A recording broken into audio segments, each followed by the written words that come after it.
This project was made possible with support from California Humanities, a nonprofit partner of the National Endowment for the Humanities.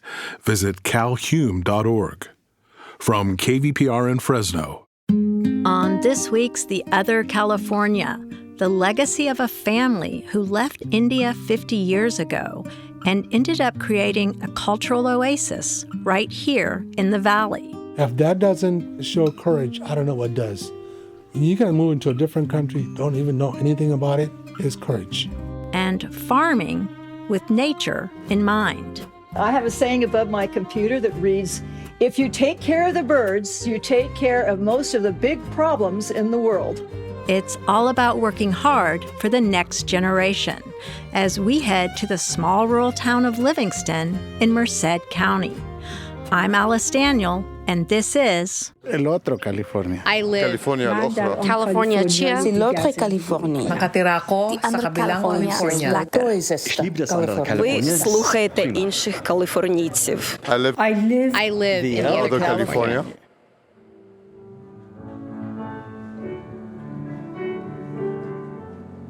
The service inside the Livingston United Methodist Church is just ending.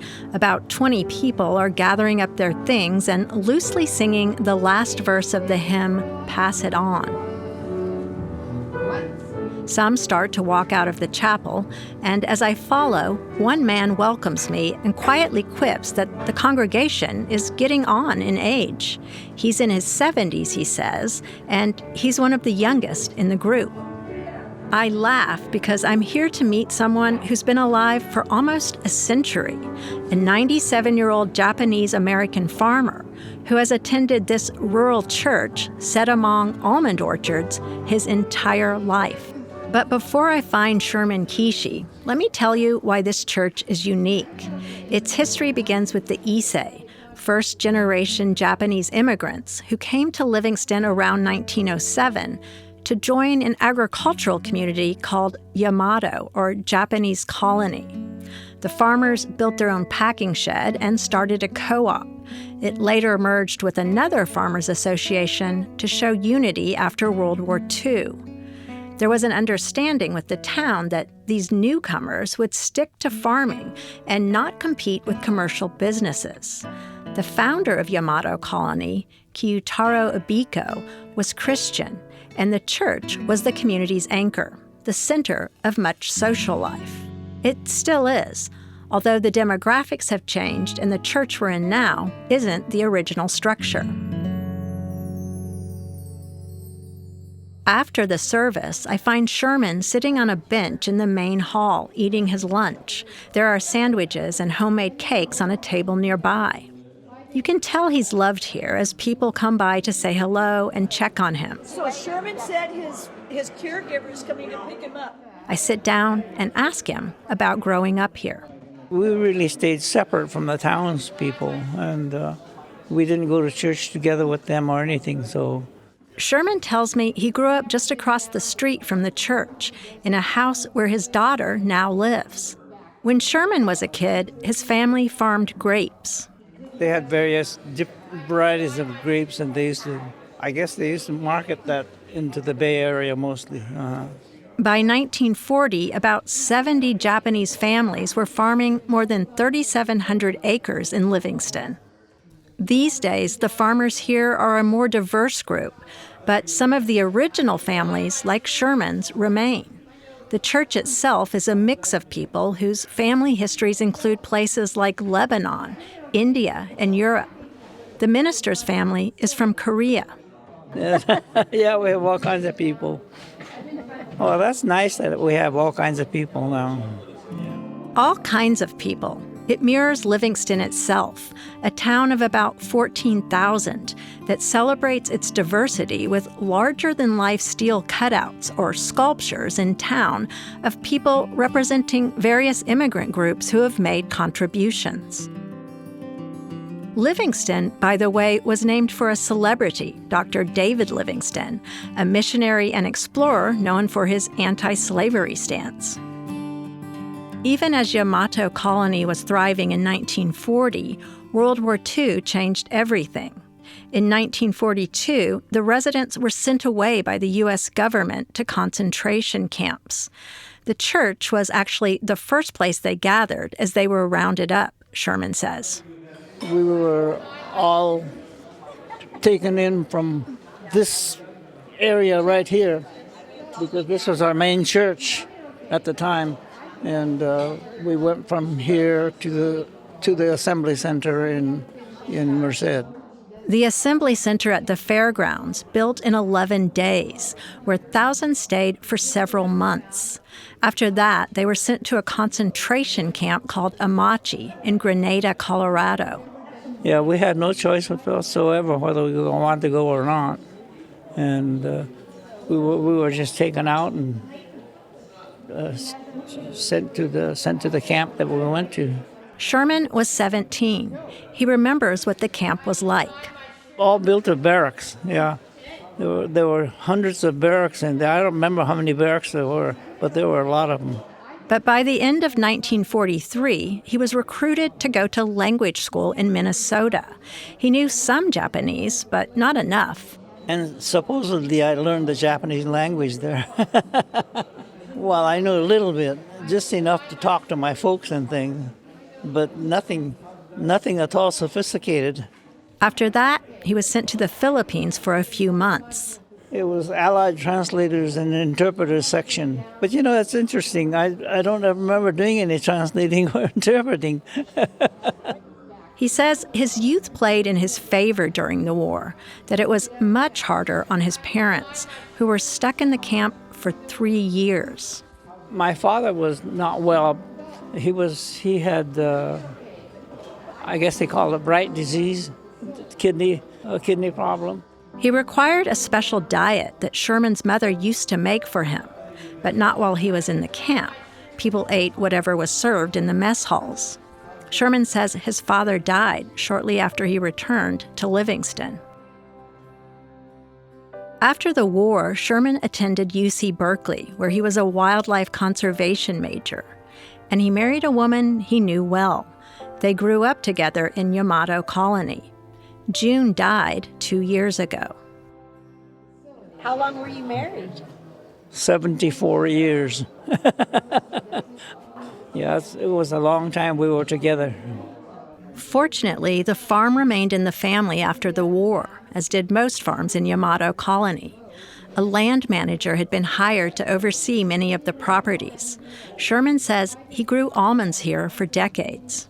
No, I don't even remember when we stopped farming. I must have been about getting close to 90 years old when we stopped. That was only 7 years ago. Before Sherman gets up to leave, I ask him what coming to this church for so many years means to him. His reply? Sort of like coming home.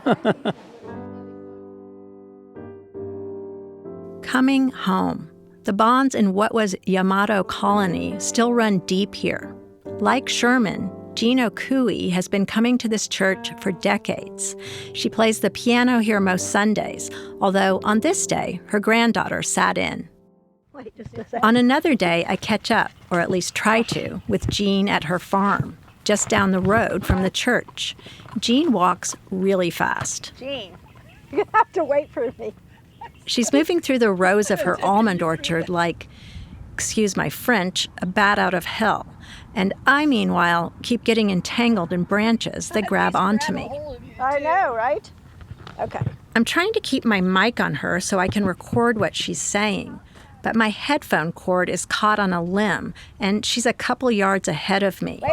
I have to have the mic on you because it won't pick you up otherwise.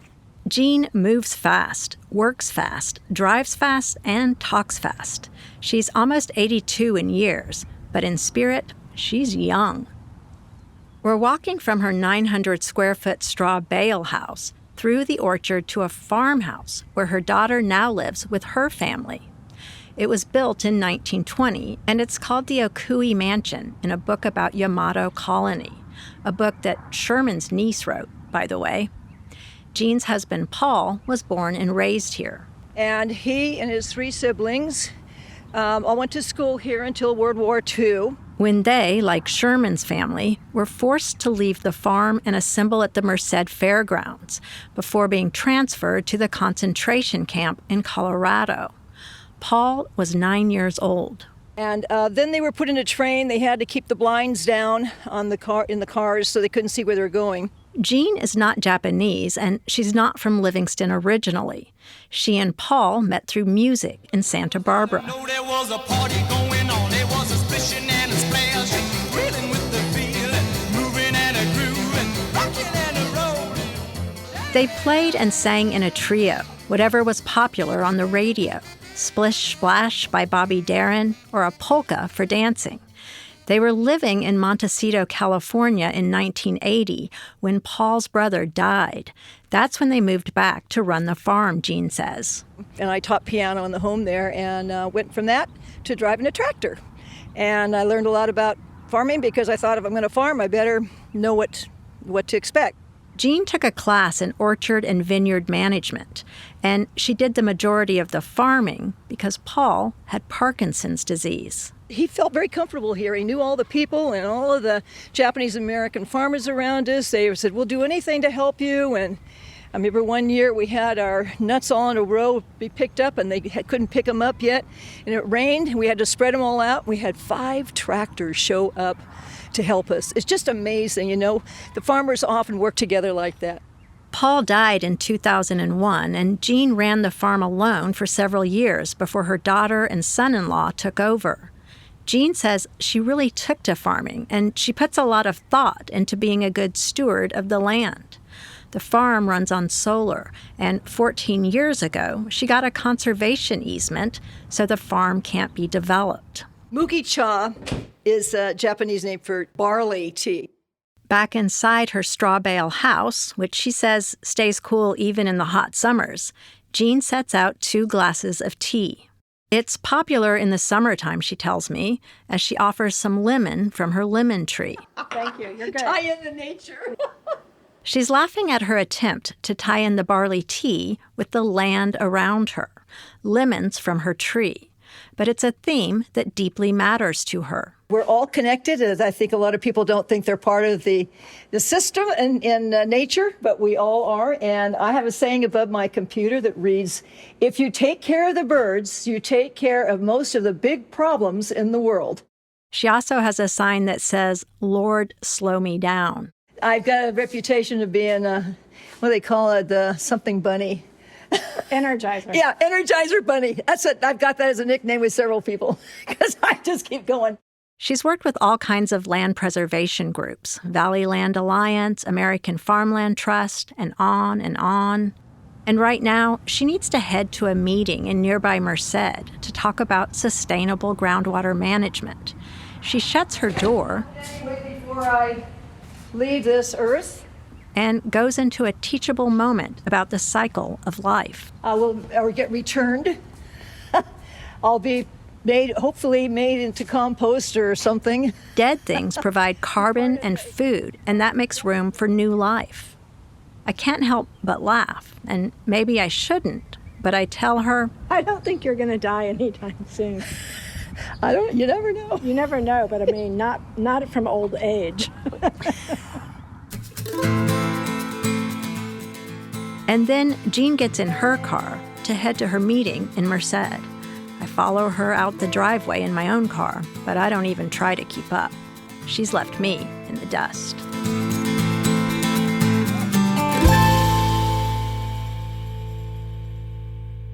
Just as a church was the center of Yamato Colony, 2 temples serve another community in Livingston. In this next story, reporter Carrie Klein introduces us to a whole diaspora that settled here in the last 50 years, starting with one single family. Carrie, come in, please. Please.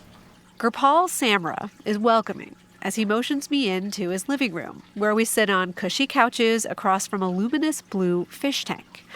He's easy to talk to, which makes sense. He used to be mayor. He tells me it happened almost by accident. The story starts back in the 90s. My brother got a parking ticket. A $10 ticket. Wrongful, apparently. Gurpal went to the chief of police, then the city council, to contest it. They wouldn't listen, so I said, I'm going to fix their wagon and run for council. He was elected in 1998, though he never did manage to toss out his brother's ticket. But in one of his first acts, he ended the system that allows mayors to be appointed by the city council, instead putting the vote up to residents. And then he ran. So that's how we became the first elected mayor in Livingston. That was in 2002. He would bounce between the city council and mayor's office for the next 18 years until his retirement. In order to be an elected official, it helps to be a people person. And I think I'm a people person. In 2020, while he was still mayor, he was instrumental in getting information to the public about a deadly COVID outbreak at the town's biggest employer, a Foster Farms chicken processing plant. The company initially concealed the fact that 9 employees had died. But politics was never Gurpal's endgame, especially in the U.S. He wasn't born here. He's a Sikh, or Sikh as it's sometimes pronounced, from the Indian state of Punjab. And by the time he became mayor, the city had known Indians for only 30 years.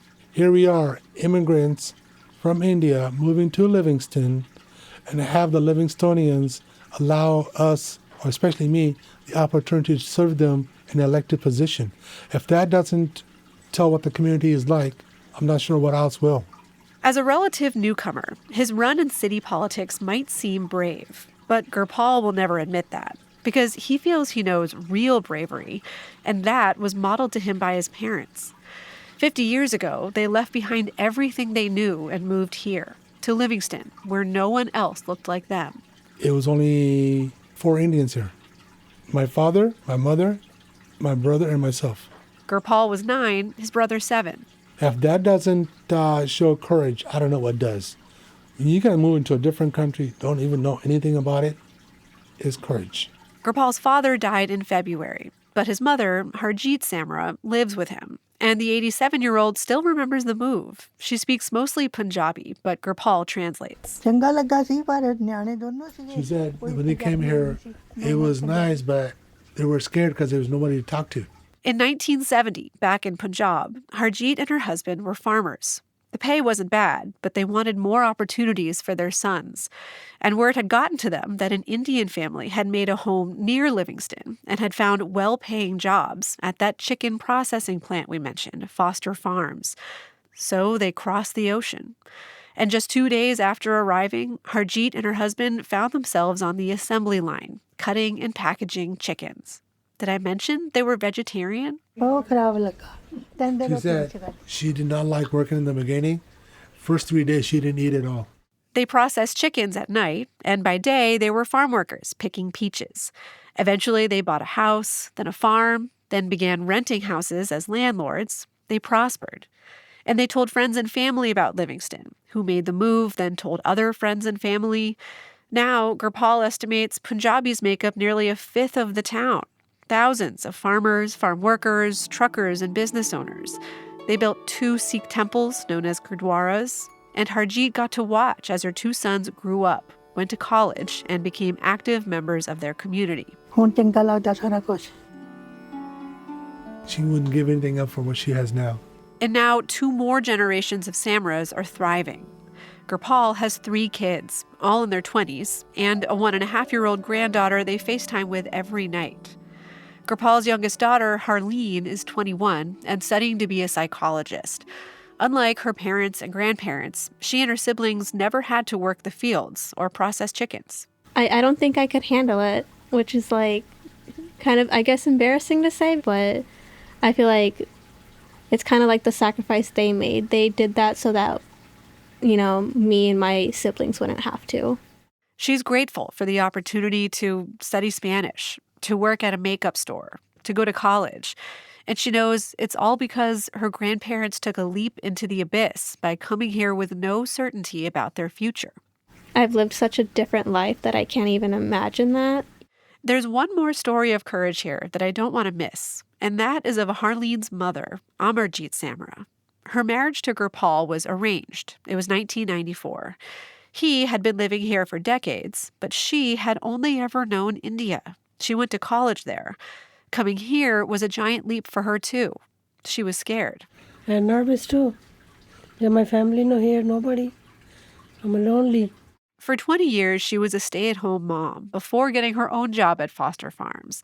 She just left it for a new job. She works early mornings at a laundromat, and she's teaching herself Spanish to communicate with the town's Latino immigrants.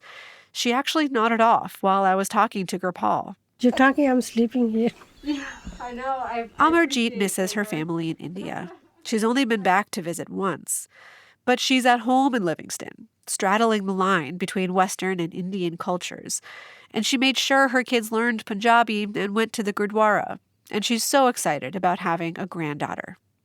Amarjeet is making sure that she learns Punjabi too. She hugs, kisses, flying kisses. She's so cute. For The Other California, I'm Carrie Klein in Livingston.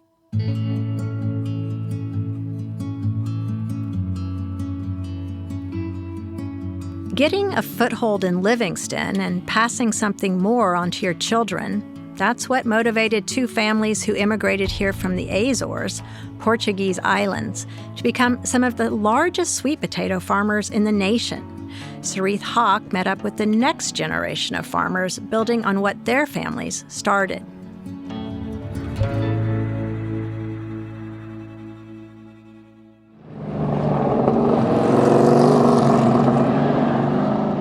The smell of exhaust dominates the air as race car drivers hit the track in waves.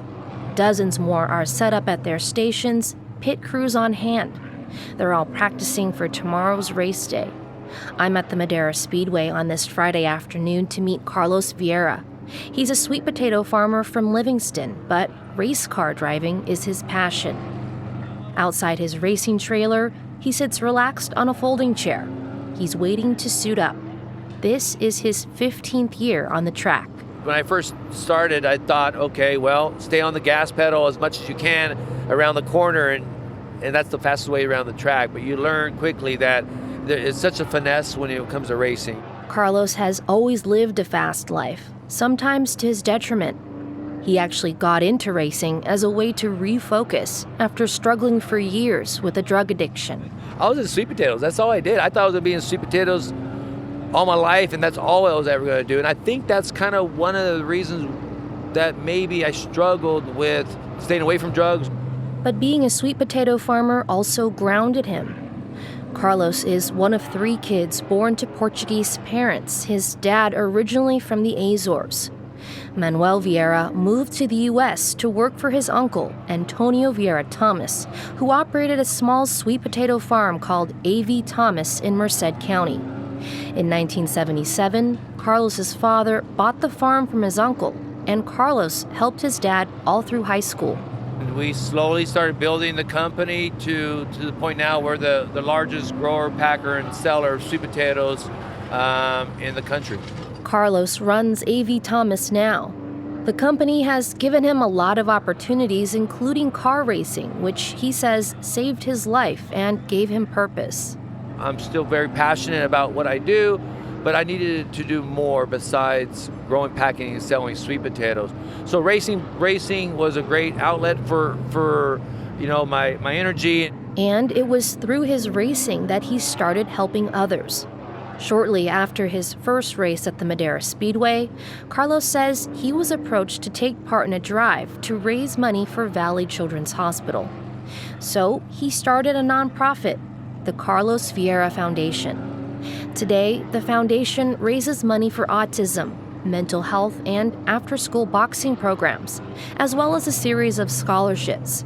It's been a good complement to his day job running the sweet potato company. The one thing I think that honestly keeps me most passionate about continuing down this path is the foundation. I mean, the foundation does such great work. Like Carlos, Jim Alvarez is also a sweet potato grower in Livingston and the son of an early sweet potato farmer. And while Carlos likes fast cars, Jim likes calling the sports, baseball in particular. And it's all because of his dad, whose name is on the town's baseball field. Andy, hey, Jimmy, what are all those lines out in Granado Alley? I meet Jim at Livingston Memorial Park, where some volunteers are trimming back the shrubs near Joe F. Alvernaz Field. I can't believe the quality of this field. It's like a putting green. We walk the wide open field and talk about Jim's family. His grandfather first came from the Azores in the early 1900s. Jim's father, Joe, died in 2013, but during his life, he was widely known as Sweet Potato Joe. Jim says his father was a World War II veteran and came back from the war to continue serving his community. He was civic-minded, Jim says, and took a special interest in baseball, organizing Little League and announcing games. My mom used to say he spent so much time in the ballpark back in the 40s and 50s, into the 60s, that she was going to bury him at home under home plate. He's not buried here, but there is a metal cutout in right field that features a photo of Joe Alvernaz smiling in his military uniform, one foot resting on a box of sweet potatoes. Since this has been here, most days if I come through town, I go around the ballpark and say hi. Hey, Pop. Every year, Jim announces a special game held in his father's honor, with proceeds benefiting youth baseball in Livingston. There's even a baseball cap made for the game. The Sweet Potato Joe hat that you see right I'm wearing. The bright red hat and green bill underneath is hard to miss. A big white name patch stands out on the front. Sweet Potato Joe. The hat, the field, and the games are a reminder of his father's spirit and his love for baseball. For The Other California, I'm Sarith Hawk in Livingston.